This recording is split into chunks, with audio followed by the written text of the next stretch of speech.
as they turn left. They come to the start-finish time again. Start-finish line. Green is back out in Mid-Ohio.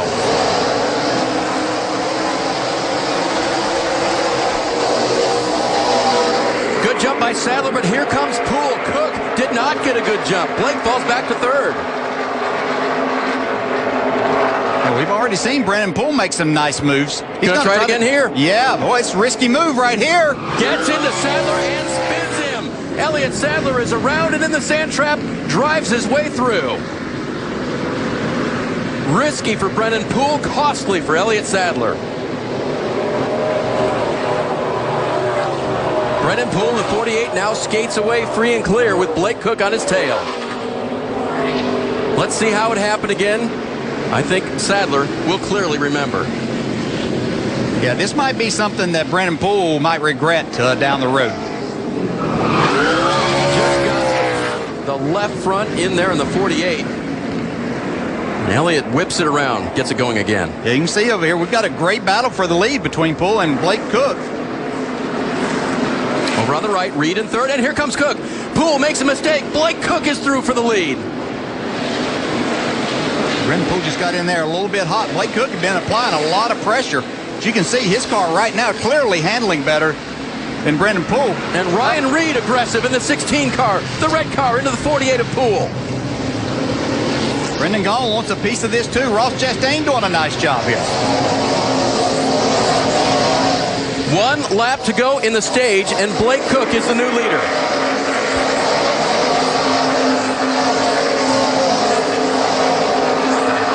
Brennan Poole was very aggressive last time in this area. He has to fall in behind now in the 48 car. Here comes Brendan Gaughan for the third position.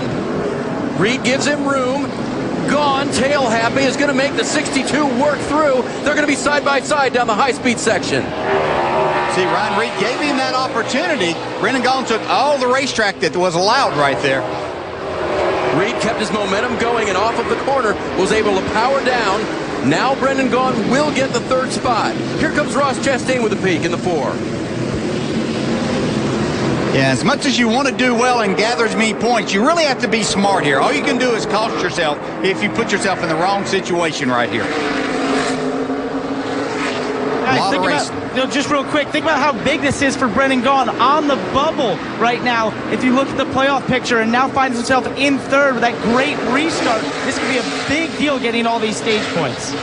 Parker, that's exactly right. If he finishes third, it's 10-9, 8 points for him toward the regular season championship. Of course, Blake Cook is looking for that one playoff point that will carry over as he comes to the checkers. Off of the final corner, Blake Cook is going to see the green and white checkered flag displayed, and he will win stage 1 at Mid-Ohio.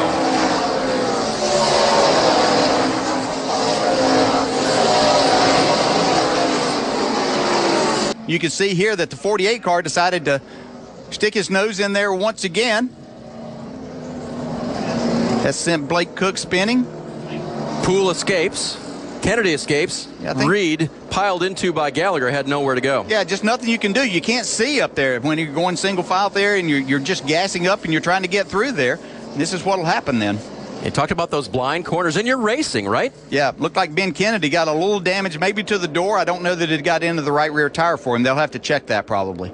You see, Sam Hornish didn't get off to the best start, and when that happens with the leader, then everything jams up from back inside there. You can see Regan Smith just got loose there, and as he tried to correct, the 42 of Justin Marks was right there and sent him spinning. And pow! Into the left rear comes Ryan Reed.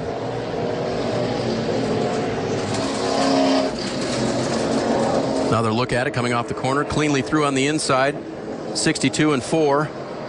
Oh, nearly into him was the 07 of Lally. He gets by. Trying to have a strong run here this afternoon. All got started around J.J. Yaley, Dylan Lupton, and the 39 of Ryan Sieg. Yeah, I think William Byron was involved in that too, as I see from one of our other cameras. He's got a lot of front end damage.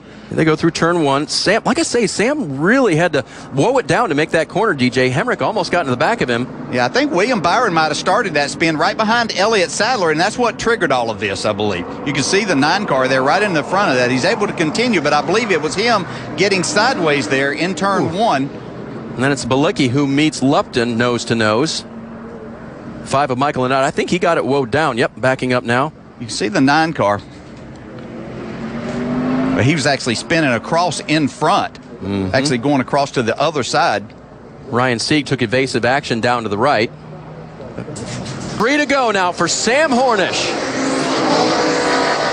Brendan Gaughan, by the way, back to 7th in the 62 after that off-road excursion. I don't know how he saved that race car and didn't crash, but he did an outstanding job.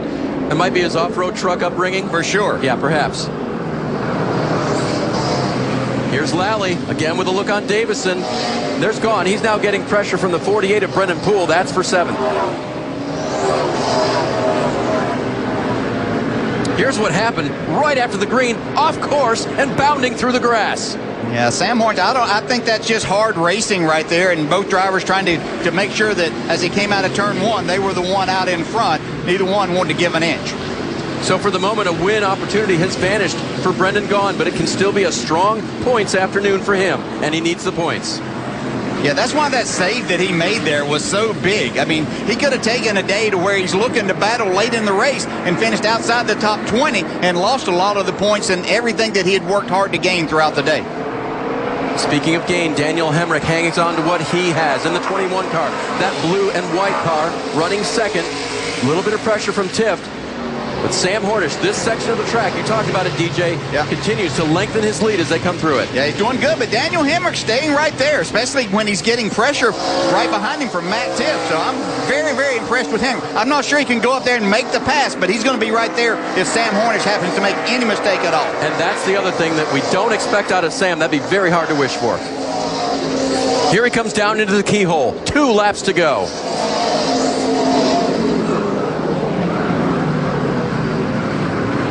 Tires at the end of their grip level. Fuel levels all good on the front runners. But are the drivers weary? What do they need to do to get to the finish here, to get to the checkers? And guys, just add in on top of that, brakes. Remember, these cars have been going around here for so many laps, and this is when the brakes are the worst, and you're pushing the hardest. You're trying to make passes. You're trying to outbrake other cars, but this is when the brakes are their hottest and they're their weakest as you come down late in the race. Yeah, that's a great point, Parker. And also, they sit there under a red flag condition. They've been under caution. The air pressures in the tires are going up and down throughout this. So this is when the driver really makes a difference. I think that's why you see people like James Davison and Andy Lally really making a nice run here at the end of this race. Davison now gaps Lally just a little bit more. Is there anything left in the 07 to try to get 4th place from James Davison? And what a great run for Matt Tift in the 19, currently 3rd, trying to track down Hemrick. Here comes Sam Hornish, white flag. 1 lap to go, presented by Credit One Bank.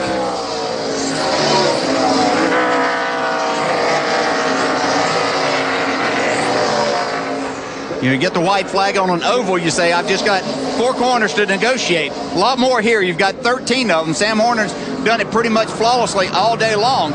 See if he can continue that. Just under 2 miles remaining for the Defiance, Ohio driver. Said early on today to us, came here as a kid watching the races, and then became an IndyCar champion. Strong runs here in the open wheel categories, but never a victory in the Xfinity stock cars since they've been racing here. He's been victorious on the ovals in Xfinity. Yep. But this is his home in so many ways.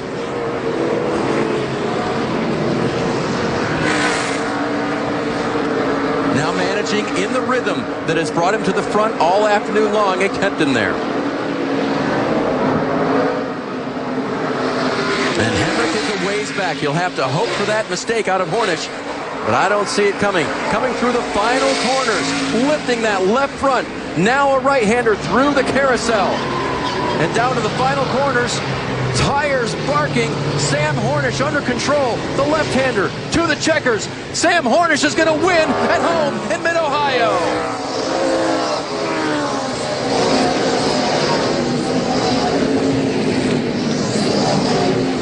And Greg Irwin knows it. That is big for his driver.